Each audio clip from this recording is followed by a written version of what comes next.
Playing for Keeps, presented by Jiffy Lube. With the voice, Milt Thompson. Delivering the best of sports programming. Interviews with top celebrities. And the answer to the question, where are they now? And now, Milt Thompson, Playing for Keeps.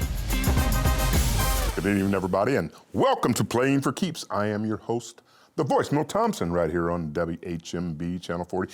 Every Friday night at 9 p.m., we not only have good sports programming, we have better programming. We have the best in sports program, not only here and locally around Indiana and the state and nationally, but around the globe. We bring in those who know more about sports, but it's not purely of sports. It's also talking about what goes on behind the scenes, what makes these celebrities tick. And what we do? Once a month, we have a show called Where Are They Now?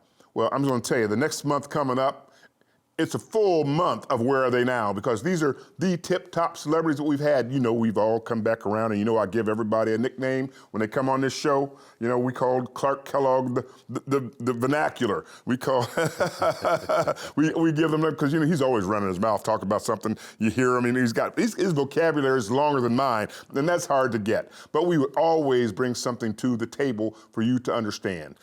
Man, I've been hearing all kinds of great things about the great Drew Storen that we had on here, the fireballer, and talked a little bit about his dad, Mark Patrick, but we talked really more about the fireballer himself, man. If you can get somebody to throw a 100-mile-per-hour fastball and you come from a local Little League program like he did with his former teammates, Tucker Barnhart and Lance Lynn, and you know how serious it is about his baseball pursuits. We really appreciated him and all you kind letters. And not only kind letters and text messages and emails talking about how much you enjoy the show, all of you have been patronizing our sponsors. And, go out there to East Spot Spas, but more importantly, go out to Jiffy Lube and get over to Bleaky Dillon Crandall. We're going to do the absolute best to bring you the best in sport programming. And we've got another one today. Where is he now? He's in our studio, and we're going to talk to the great one. They already called him Dr. Dunk. We'll have to come up with another one for him, but we'll be right back with the great Darnell Hillman right after these words. We'll be right back. Playing for Keeps, presented by Jiffy Lube. Playing for Keeps, presented by Jiffy Lube. Welcome back to Playing for Keeps. I am your host, the voice, Milt Thompson. They say the voice, Milt Thompson. Don't run off the road when you see my billboards around town. I am not liable, not going to do it. Right, Kelly? I'm not going to take advantage. We're going to do that. Well, it says right there on my set, honest lawyer. One flight up, we might be one flight down if we keep it up, right? But anyway, I'm so glad that you do patronize our great sponsors, and Jiffy Lube. They'll take care of your automobiles upside down, in between, every year, all the time. Summer, winter, and everything in between. You got to go see them. Make sure they stay on board as a great sponsor for our show. Anyway, every time we have one of our superstars, even on a Where Are They Now, I kind of dub them a new little nickname, something they're not might be familiar with. But how can you give someone a nickname that already has one that is renowned across the globe? Everyone knows of Dr. Dunk, don't they? But they don't come in here. They can't come unscathed, even someone with a renowned background. I mean, we could call him Mr. Fro, because everybody knows him from the Big Fro days. But we're going to call him today Mr. Throwdown. Mr. Throwdown, Darnell Hillman, welcome to our show. It's a pleasure to be here today, and thank you for the invite. Well, let's go back a little bit, because you're so well known around these parts. And way back even in the ABA days, and some of the great players that you played with and against. But you've had a great career building up to the days of the ABA. Tell us about your earlier days, collegiate days, and what got you to the Indiana Pacers. Well, I gotten some scholarship offers back when I was in high school, and I wanted to go to UCLA, wanted to play with Kareem. And didn't have the grades.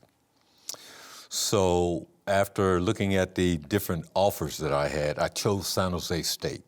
Close to home, my family had moved to Sacramento at that time, and wasn't too far enough away from home that you didn't have to hear and do all of these things. But, but close enough if you had to get back, you'd get back. A couple of hours. And I'd be there. Right. So I did that, and the start of my junior year, my team played the number 2 ranked school in the nation in basketball behind UCLA, which was Santa Clara University, and we beat them.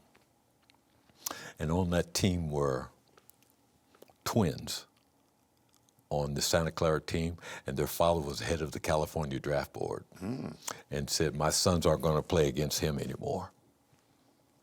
And I got taken out of college. I had a college deferment, taken out of college, put into the Army. Did 2 years of Army basketball, traveling around the world, been to 16 third world countries, and did that for 2 years. One of my favorite teammates is Coach K. Coach used to follow me in warm-ups, and we took Bill Walton out of high school and put him on our Army team, Armed Services team, and we traveled through Europe and beating up any and everybody, including the Russians. And I was practicing one day up in Santa Rosa, California, and we were on a trip back, and one of the guys was reading the newspaper and says, "Hey, Darnell, you've been drafted." I was like, "What are you talking about, man? I'm sitting on here. I can't do time for the man. I'm already doing time for the man. I'm already in the military. You're going to draft me again." Everybody laughed about it and said, "No, you got drafted into the ABA." Well, at that time, it was Oakland. Oaks were right across the street from San Francisco. Correct. And not knowing that much about the ABA, I went on about my business. And the Pacers contacted me while I was still in the service, had me come out during the 70s playoff series. Pacers were playing Utah at that time, and they got beat that season. But I got a chance to meet Slick and the different guys that were on the team at that time, and asked the Pacers if they would wait for the NBA, because the NBA draft comes several weeks at that time after the ABA, and not knowing that I was going to be considered, I was approached by Wayne Embry, who was the president of the Bucks, where Kareem was, and he told me if I was still around, they were going to draft me. My Army coach saw it, told him to get away from me, told me to get in the locker room, and he wanted to represent me, my Army coach. And I said, "No, thank you. When I'm out of the service, man, I'm done with you and all of this. And I'm not being drafted anywhere, right?" Not again. But to my surprise, when the NBA draft came along, I was chosen in the first round, number 8, behind Sidney Wicks and Curtis Rowe, and met with the Warriors. And no UCLA connections there, right? No. And asked them to match the Pacers contract. And they said, "Give us 24 hours. And 36 hours later, I looked at my advisor and said, "Hey, let's get on the plane and come to Indy." Best decision I think I made. We got back-to-back championships after coming here, playing with the greats of Roger Brown, Mel Daniels, Billy Keller, Nedelicki, Freddie Lewis, and then George and I came in as rookies, and the only 2 rookies to make the team, and I call it the Magnificent Seven, because we got back-to-back championships. And now, those are some stellar days. It was a privilege and an honor to play with such gentlemen. Now, those 3 guys right there are all in the Hall of Fame, and we were coached by a Hall of Famer coach, Bobby Slick Leonard. Can't beat him. Yeah. They broke the mold after that one. I spent a lot of time with he and Nancy and throughout the years. And then, of course, when we had Big Steve Downing on the show, he talked about his days with Big Mac and about how they dominated at Washington and went on. We called him the Continental. but not the slam guy and not the... So one of the things, if I can go back just a little bit, while I was at college, in high school, I was a high jumper. So when I went to San Jose State, basketball season was over and I was able to join the track team. Well, our track team was loaded. Tommy Smith, John Carlos, Lee Evans, 68 Olympics. Those guys are my teammates. We know them, right? So, and we won the NC2A back-to-back in track and field. And it was a pleasure to be on the track and field with those guys there, because they were worldwide and known, and definitely going to be my teammates as well. So unfortunately, I was taken out of college and came into the Army and did my 2 years of Army basketball. So you abused 2 players then their brother abuses you back and sends you away, but not knowing that you know another side of the story, right? I had no clue. I had no. I wasn't looking that far in the future of what I was going to do next. I was just, hey, get through this, and then we'll figure it out. But they saw things in me that I had no idea. And coming here with the Pacers, I think, again, I'll reiterate, best decision I made coming here. Tough to get adjusted to the climates and such because I'm from California and Right. such. But knowing that I made a great decision coming here. Well, something, climate notwithstanding, caused you to stay around for a while. You've been here for a little bit. Well, yeah. After basketball, I retired and went back home to California and was there for about 13, 14 years and couldn't really get anything going out there in California. I said, well, you know what? I think I'll come back here. We'll get back to that, but I want to get this progression. So, where'd you get the hops? Man, I mean... Grew up in San Francisco, running up and down the hills of San Francisco, and we had some of my friends at that time, they had older brothers, and they used to lived in the project, so they form up a little track team, and everybody picked a different thing that they'd like to do. Mm-hmm. So mine was high jumping and the hurdles. I run the high hurdles as well, and that was what got me involved in the sports. And then later on, I was growing so fast because football was my favorite, my number one sport. I used to play in and quarterback, but because I was growing so fast and I didn't have the body for a good football player, my basketball coaches would always run to the football coaches, don't get him hurt. Let him play, toughen him up, but don't get him hurt because we need him on the basketball team. And, unless he comes out there and just hurdles over you. And then the high jumping came while I was at San Jose State. An unusual thing happened my freshman year. I was changing my jumping style. At that time, I was using a Western roll, and the world record at that time was held by Valerie Brumel, Russian high jumper, and it was 7.5 1/4. And Fosbury Flop had just started. And was on the field competing against those two there. So I changed my jumping from my Western roll to the modified straddle. I followed the Russian high jumper. How he was. I tried Fosbury Flop, but it was just too long. Well, that and at the time the landing mat was 2 pieces. And I saw Fosbury go in head first like an arrow, and he went all the way up past his waist. So all of this is inside the mat.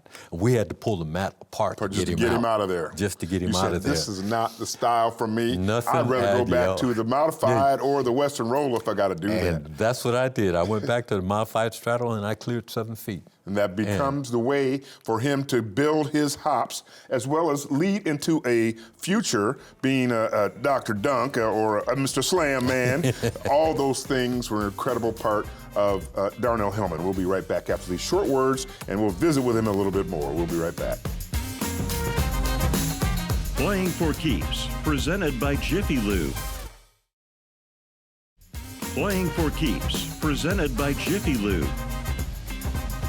Welcome back to Playing for Keeps. And again, I am your host, The Voice, Milt Thompson, right here on WHMB Channel 40. We're going to be here every Friday night at 9 p.m. And you have been watching the superstars. All those that I dubbed something a little bit differently than maybe they've even known about themselves. But it's kind of hard to do that with the guest tonight because he's so well known by Dr. Dunk. I don't know if my stuff's going to catch on or not, but that's okay. We're going to slam jam with him anyway. All right. We got Darnell Hillman with us here, and he's been explaining to where he got his hops. Then I want to find out what other people know you for, is where you get that natural, that fro back in the day that became another one of the monikers for you before we talk about your early on ABA days and how it is you matriculated from there on to greatness in the ABA and then on with the Pacer organization for some time. Well, the afro, I came out of the service and, you know, the Army at that time I was in, everybody wears that bald head, and I hated that. So when I came out of the service, I saw a picture of Angela Davis. How can you And not? that beautiful fro that she had. Right. That's I'm gonna exactly do what I that. want. And, you know, when I came here, I started growing it out that first year. And it got a little bit bigger and bigger. And my wife at the time was a hairstylist and beautician, so she was helping me with it. And that second year when it really got out there, good size, Slick calls me in to practice one day. Says, hey, I want you to get a haircut. And I'm like, oh man, come on now. You know, I haven't had a haircut since leaving the Army, and I had no intention of getting one either, right. So I go to the barbershop that night, and I just barely had maybe a quarter of an inch knocked off. He said, I got a haircut. And I packed it way down when I came into practice the next day, except for one strand stuck out. And Slick grabbed that strand and he started pulling, and pulling. And he got it out to 13 and a half inches. Ah. And he said, that'll cost you $300. If you don't get it cut this time, I'll suspend you indefinitely. So I paid $15 for the haircut, $300 for the fine, and I had to go back to the barber that night. So I went back to the barber and had him whack it off. Not like the ball in his service, but very, very close. So I come into practice the next day, and he says, what are you doing? I just want you to cut it down some. Yeah, it's like Slick. You've got guys on the foul line that are missing free throws because the hair's in their eyes and things. You know I'm combing my hair 8 and 9 times a day. So when I run down the floor, it would flow back and come to a stop and come right back into shape again. So I looked at him and told him, I'm not getting it cut again. So $330 to lose all my hair to grow it back out again. That's how I got the fro from Angela Davis was the idea. Where have you ever heard that story before, folks? Right here on Playing for Keeps. He was playing for keeps then. He was trying to keep that hairdo. But you know what? It became a do thing that became famous. It became part of the culture and part of the hip-hop culture. Not the kind of hop culture he was giving them, but they saw that flowing fro and they saw these hops where he was dunking on everybody. Man, and you're doing that with some of the best players to play the game. Of all those players, who was the one that you enjoyed playing with the most? Playing with? Playing with. I'd have to say Roger Brown. Oh, mercy. I played Roger practice every day, one-on-one, for 2 years, and I beat him only twice in 2 years. My favorite player, by the way. And Roger really helped my game in that he was considered one of the top 2 or 3 best forwards in the league. Right. And if you could stop him, you shouldn't have too much problem with the rest of the guys. He changed the game, right? Defensive zones were changed because Slick will say, just give him the ball. Just clear out. Yeah, he waved everybody to one side and leave Roger on that side, and teams are like, hey, how do we stop How do you stop that? it? You can't stop it. And they didn't stop it. That's correct. They couldn't stop it and didn't stop it. So you got to challenge him with all your hops, but his moves are so much that he can get around the hops. He could beat me easily every day in practice. But when I'm facing the opponents, Willie Wise, Julius Erving, those guys of that nature, then I was better prepared. Ready to get them. Having to go against Roger all the time. Got that big forward piece together. And everybody would think, well, you know, why wouldn't George be the one that you have more battle with? But George and Roger, different playing kind style. of players. Roger had that first step, and if you couldn't... He's gone, right by you. Yep. Plus he had an upper body contortionist moves that people didn't know about back then, right? He was so smooth, and you anticipate that, okay, he's getting ready to do this, so you prepare yourself for it. And he does the opposite. Done something totally different. Yeah, I mean, the kind of Connie Hawkins and Roger in those days were kind of like the savants of the era. And then Dr. J comes along, right? Yeah. Roger and several other guys in the league would literally make defense leave their shoes. The shoes would be left right there in place, but they're trying to keep up with the player. And that's, so playing Roger every day in practice when I had to go against Julius or Willie Wise. Now, Willie Wise... Another legit. Willie Wise taught me how to dunk the basketball. I went to high school in San Francisco with Willie. Willie, okay. Willie was a senior when I was a Gotcha. freshman. Gotcha. And he showed me how to dunk the basketball. And what a great thing to come into the professional league to have to compete against your high school teammate. Exactly. And he killed me. Oh, he was my toughest. Everybody would think I'd have a harder time with Julius, but Willie was the toughest guy for me to stop. He left a pretty good mark now. So I mean, he even impressed Roger. And Roger was a pretty good defensive player. That's pretty good. That's pretty good pieces. Well, you played with also a couple other Hall of Famers there. You played with the great Mel Daniels. Mel taught me how to, because of my hops, I got forced into being a center as well as a forward. And Mel taught me how to play the paint. An unusual thing happened my rookie year. We were out on the court, and Slick put me out there, and Mel guarded the paint. It was his house. It was his office. Absolutely. You didn't come in there. Absolutely. So I saw a player making a move, and Mel was in position going up to block his shot. And Mel didn't get there in time, and I came up from behind him and blocked the guy's shot. Now, I'd run into Mel in the center in the key before earlier, and he'd give me this look like, rookie, if you don't get out of my way and let me take care of my business. But after I blocked that shot over him, and he jumped his ass, and I got that, he pulled me in and he started to show me how I'm going to have to play the middle, because I came up with guys like Big Billy Paltz. Right.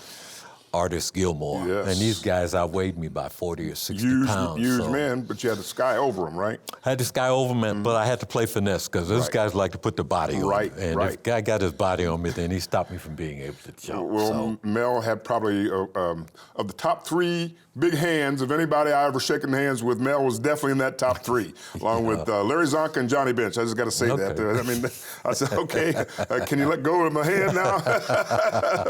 Mel loving to wrestle with those horses all the time. Exactly right. Exactly. Very, very strong hand. Yeah, very strong. And one real quick story with Mel, my little agency, we represented another guy out of UCLA. I think it was Big Stuart Gray. And he comes out there. Okay. He's out there working with Mel. And Mel said, show me your position. And Stuart gives him the position like that. Mel says, no. He goes, that's the only way you're going to survive yourself in the NBA. You got to be an enforcer. Well, you had all this experience with some of the best players in the world, and you played against the Willie Wise and the Dr. J's, and so you had to play the D. But I love this game so much, and I love coming back to this cold climate here, that I'm going to spend part of my career working with the Pacers. Tell us, in our last few minutes here, tell us a little bit about that time with the Pacers. Well, after I returned back here, I wanted to, several people kept telling me, hey man, you've got a radio or TV voice. You should get on the radio. So I came back here and approached the Pacers about getting on the list for radio. List was long. George was already on there, and we had a couple of guys that were pretty good. Man, it would be a while before they get out of there. So they suggested that I come in to sell tickets. I said, there's no way. I'm not a salesman of any kind in that nature. So we made a move to have me come in as the director of community relations. Right. And I did that for a season, and then made a lateral move to camps and clinics and alumni relations. And I did that for 19 years with the Pacers. And did it with aplomb.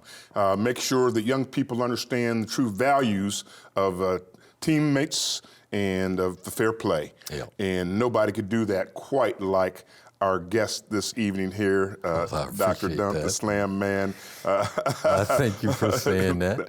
What an incredible honor to have you on this show. And other people are going to tune in, and I know they're going to let you know.